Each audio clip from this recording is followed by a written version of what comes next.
دخلت أحد الأندية السعودية في التفاوض مع النجم الدولي الإسباني سيرجيو راموس لتدعيم صفوف الفريق قبل غلق باب الانتقالات الصيفية الحالية. وكانت إدارة اتحاد جدة قدمت عرضا رسميا لمدافع بالميراس البرازيلي جوستافو جوميز، حيث طلب إدارة النادي البرازيلي 25 مليون دولار للتخلي عن الدولي البرجوياني. وكان اللاعب قد أنهى مسيرته مع باريس سان جيرمان بعد نهاية الموسم الماضي، كما دخل في مفاوضات مع جلطة سراي، لكن المفاوضات لم تكتمل. ويعتبر الدولي الإسباني أحد الأسماء التي تسعى إدارة النمور لضمها خلال الصيف الحالي.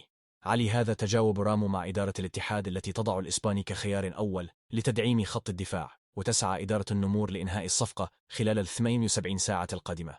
وإذا لم تتم سيتم التفاوض مع جوستافو جوميز، ويلتقي الاتحاد بغريمه الوحدة يوم الاثنين المقبل الموافق 8 في إطار منافسات الجولة الثالثة من دوري روشن السعودي للمحترفين.